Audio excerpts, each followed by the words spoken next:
النهارده بقى هنعمل مع بعض شوية زبادي في الجون تحفة. هقول لكم على كل تركه اللي تطلعه متماسك كده، شايفين ما شاء الله، حتى لو اتقلب ما شاء الله متماسك جدا.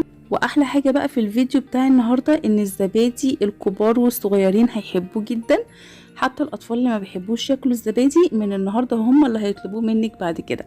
هنعمل شويه زبادي بالفواكه وبالشوكليت، وحتى لو الزبادي ساده هقولك على حاجه بسيطه جدا هتضيفيها للزبادي هتودي طعمه في حته تانية خالص، وهتغير طعم الزبادي تماما وهيحبوه جدا بعد كده. بجد تحفة وموفر جدا وهيعمل كمية حلوة جدا. يلا بسم الله. اولا مبدئيا كده الزبادي بيتعمل بالحليب الكامل الدسم، مش الحليب المبستر نهائي. لو عملتيه بالحليب المبستر هيبوظ منك.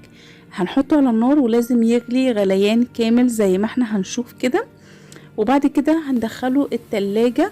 لو احنا عايزين نعمله لايت علشان نشيل الطبقة بتاعة القشطة بتاعته كلها من على الوش. لو عايزين نعمله كامل الدسم هنسيبه يغلي كده، وبعدين هنسيبه في درجة حرارة المطبخ لحد ما يهدى. هنروح بقى نجهز الفواكه بتاعتنا. طبعا معانا تفاح وموز علشان ما يسمروش. هنحط عليه السكر، هنقطعه صغير ونحط عليه السكر، وبعد كده هنحطه على النار، وبعد كده نهدي عليه النار خالص ونسيبه كده لحد ما يتبلوا ويتكرملوا مع السكر.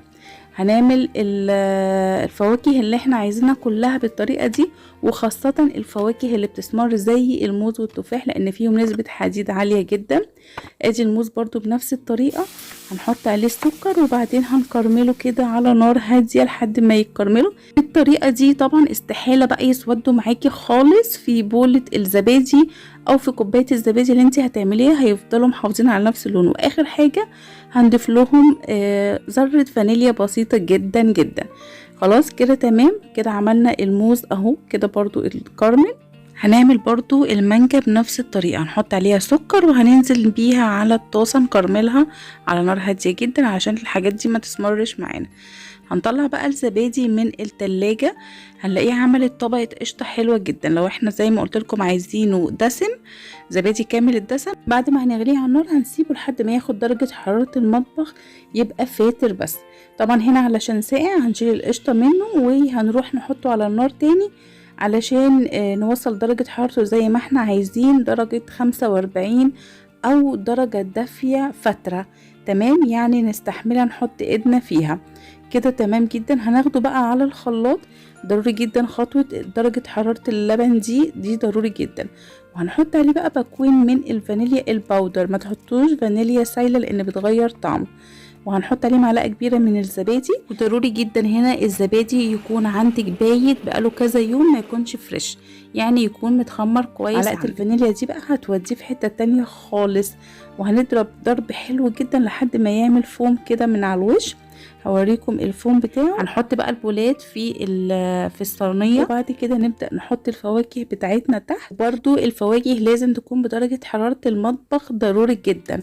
وهنحط الفواكه بقى ونفردها كده نوزعها حلو جدا. شايفين الفوم اللي حصل في الحليب بتاعنا؟ هنجيب مصفى وهننزل بالحليب بتاعنا في البولات. انا عملت هنا بولتين ساده من غير فواكه خالص، والبولات التانية هننزل بالحليب على الفواكه اللي حطيناها تحت.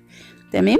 وهنا بقى هعمل هاخد من طبقة الفوم دي احط على وش الزبادي، هتعمل لك طبقة حلوة من القشطة من غير اصلا ما يكون في قشطة، وهو اصلا لايت مش كامل الدسم خالص.